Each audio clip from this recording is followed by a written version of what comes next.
Hello everyone, এটা আমার বাংলাদেশ ব্লগের দ্বিতীয় দিনের ব্লগ। তো ওই সকালবেলা উঠে একটু ব্রাশ করে চারিপাশটা ঘুরে নিলাম। সকাল সকাল গ্রামের ঠান্ডা ঠান্ডা ওয়েদার খুবই ভালো লাগে। আর এদিকে বসে গেছে সকালের টিফিন তৈরি। কাকিমা ওখানে রুটির জন্য আটা মাখাচ্ছে আর রান্নাঘরে হচ্ছে আলুর দম। আমি তারপর একটু আশপাশটা ঘুরে দেখলাম। ছাগল, পাখি, ফুল, পুকুর, বন জঙ্গল বেশ ভালো লাগছিল। এগুলো জ্বালানি হিসেবে ব্যবহার করা হয়। ওখানে 3 টাকা করে পার পিস বিক্রি হয়। ওগুলো ছিল নারকেল গাছ, শুকনো পাতাগুলো। আর এই যে বাঁশ বাগান, বেশ জঙ্গল জঙ্গল একটা ফিলিং আসছিল। আর দেখুন পুকুর থেকে কত মাছ ধরা হয়েছে।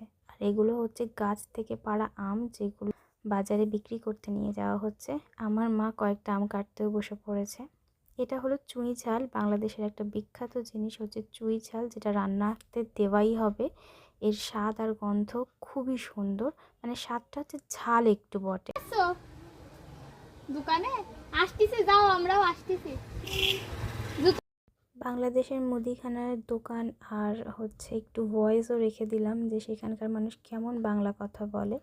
আর এর ফাঁকে আপনাদেরকে একটু দেখিয়ে দিই এক্স্যাক্ট বাংলাদেশের কোন জায়গাটাতে আমরা ছিলাম। এটা ছিল একটু ভিলেজ সাইড, দেখেই বুঝতে পারছেন। আর এই যে মা এখন শাক কাটছে। এখানে একটা বকের বাচ্চা মানে পাওয়া গেছে, সেটাকে নিয়ে একটু ধরার চেষ্টা করছিলাম। আর এটা দেখুন একদম জাল বোনার সুতো দিয়ে কি সুন্দর কাজ করা হয়েছে। এটাকে জালি হিসেবে ব্যবহার করা হয়।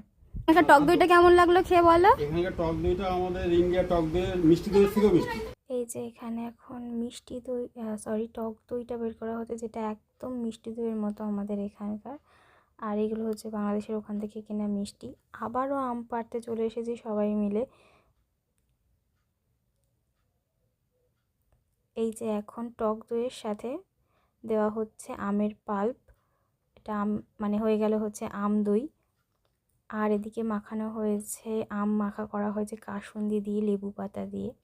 বিকেলবেলা এখন সবাই ভ্যানে করে চলে যাচ্ছি এখানকার একটা ফেমাস জায়গা, মানে সবাই বিকেলবেলার কোথায় যাবে এখানেই ঘুরতে যায়। জায়গাটার নাম হচ্ছে চচ্চড়ি। কেমন লাগছে বলো, অস্থির লাগছে। যেতে যেতেই রাস্তায় শুরু হয়ে গেছিলো ঝড়, দেখতেই পাচ্ছে ঝড়ের মধ্যে সবার কি অবস্থা, মানে উড়ে যাওয়ার মতন হাওয়া ছিল। তো তারপরেই চলে আসলো বৃষ্টি আর আমরা পেয়ে গেছি একটা শেল্টার।